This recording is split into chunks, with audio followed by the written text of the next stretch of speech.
So I'm just going to do a wee vlog here.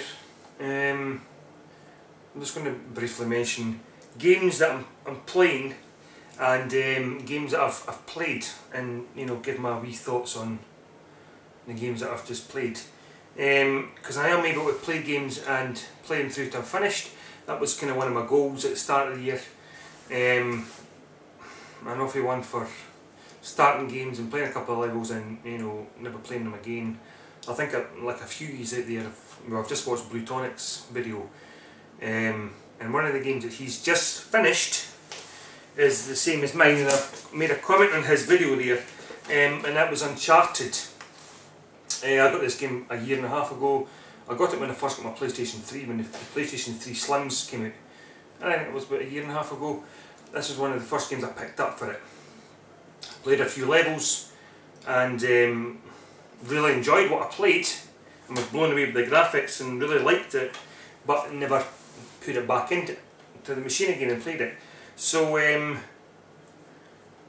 so I managed to finish this, and finished it just recently. And I loved it. Really nice game. Loved the graphics. Now there was one thing I was going to complain about, and I realised what I'd done. But I was going to complain about the shooting, because it just seemed that trying to get a headshot was really hard. But like I would empty a whole magazine, like machine gun, into somebody's chest before they would die, or it would take 3 bullets to the head with my pistol before they would die. And I was going to complain about that. I was like, that's the only one thing I would complain about is the amount of bullets it takes to kill a baddie. And then I realised, I don't know why, but I'd went into the options somehow, and I had it on the hardest setting. Hence the reason why it was taking more bullets to kill. So and because it was on the hardest setting, I didn't realise it was on the hardest setting. It was fairly easy to get through. I mean, a few of the big battles, it took a good 3, 4, 5 times to get through these big massive battles. But it wasn't frustrating, so I kept it on the hardest level till the very last level, and I just couldn't get through past the last bit. When you had 3 different stages, you had to, one of the guy, I can't remember what it was, but he's shooting you, so you've not shoot him, you've got to shoot the baddies, and then it goes in, and then he runs to the next bit, so you've got to go into the next bit. But if you get killed, you have to go all the way back to the beginning again. And I'd done it 20, 30 times, and it got frustrated, so I actually turned it down to normal level, and I went all the way through it first time. So hence I never got the trophy for completing the game on the hard. But I'm now able then, I was a bit like Blutonic, I never bought Uncharted 2, simply because I wanted to finish this first. So I am going to get Uncharted 2 now and play through that. So I finally finished that, and the game just before that I finished was Alan Wake, because I'd started this and I'd never finished it. So before I'd done Uncharted, I'd finished Alan Wake, which I really liked.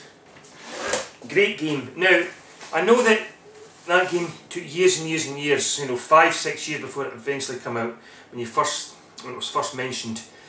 And I think the complaints that I heard, because I don't know if it was promised at the start or it was indicated that you had free reign of the whole island, that you'd be able to jump in your car and drive to one end of the island and to the other end, and so you've got this big open game that plays to explore. Now I'm glad they never done it like that, because Alan Wake, if you've not played it, it basically sets your path for you.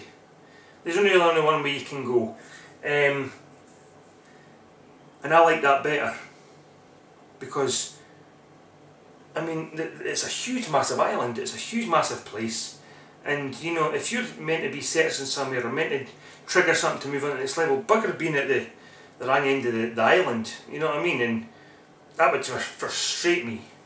So I like the idea that it kind of pushed you in the right direction. And there was only one way you could go. When you're going through the woods to get to somewhere, there's only one way you can go. because you've got trees and bushes that block your path. Now there is things to collect in Alan Wake. There's flasks to collect, and there's manuscripts you've got to collect. And so for the type of people that you are, if you like collecting these things, and these will give you the trophies at the end of them, because you don't need to collect them all to complete the game, but they're there for people that like searching for them. You know, because I never got all the manuscripts, and I certainly never got all the flasks. And there's also tin cans you're meant to collect, or tin cans that were built up, and you meant to knock them down. There was so many of them to get the achievement for that, or the trophy. Well, it's actually the achievement because it's on the Xbox 360, so the achievement for that. So I liked the fact that it pushed you in the right direction. You knew where you were going, so you didn't get lost. Brilliant, brilliant game. Graphics excellent. I think I've mentioned this before, but I got wireless headphones I've got hooked up to my TV, so I listen to it at night, and many times I've got frights with it. So they're the two games that I've played, and I was able to go into a game that I've had for ages, and a game that I've been wanting to play for ages, and I'm playing it now, and I'm loving it, and it's Fable 2. I really like this. I mean, it's an action role-playing game. I'm not really into role-playing games, only because I struggle with role-playing games. I get frustrated because they're too hard for me. Although I've always felt that I was the type of person that would like them if I could get into them. But it's the fact that a lot of the role-playing games, I don't know what I'm doing, and the menu screens confuse me, and that kind of puts me off. But I've started this, and it's an easy game to get into, and it's got the role-playing elements in it, and you've got a lot of decisions to make. So I'm really enjoying that. I don't know how long I've been into this. I mean, I've killed the first couple of kind of big bosses, I suppose. I've got the achievements for it. Obviously I want to try and get this finished before, and I want to play Fable 3. I'd like to get the collector's edition if I can, if it's still available.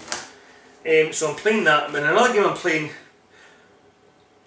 on top of that, and it's the type of game that you can play because it's just a pick up and play type thing, and that's Mod Nation Racers. Which I'm loving. Brilliant game. I mean, I got this cheap $11.99 from Argos. This game's worth the full price in my opinion. You know, this game is worth the £40 or the $60 in America when it first came out, because it is that good. I mean, it's got the single player in it, it's a kart racer, you know, your kind of Mario Kart style game. Graphics are gorgeous, but it's the fact that, I mean, I've made my track up. When I first put it in, I went to the editor side, or the creative side, and done a track. Now, I didn't know what I was doing, and I didn't really know the controls, but I was still able to make a track right off the beginning.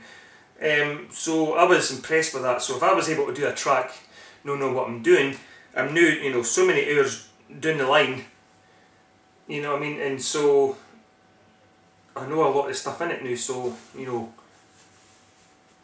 the amount of detail you could put into the tracks is limited, is unlimited.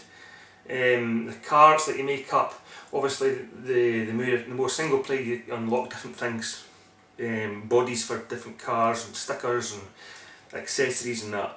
You can also make up your own character, and it's great. I just love it.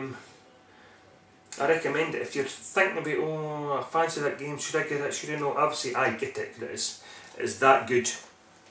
And it's a great game. You can pick up, play, do a couple of races and put it back down again, and it doesn't interfere, because I find if I'm playing too many games or too many heavy games at the same time, then I struggle. So to have Fable, which is great, because Fable 2 is the type of game that I put in and I'm thinking, right, I'll just play an hour of it, and before I know it, 2 hours have passed.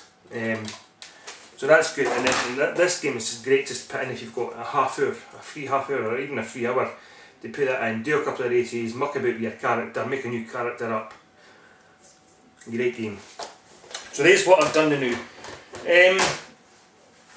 So that's the games that I've done and the games that I'm playing. I've just went and bought myself a new graphics card for my PC. I'm not a big PC gamer, but I do have a lot of games, and I bought a lot of games through Steam. My computer's a couple of years old, but it was up to date when I bought it.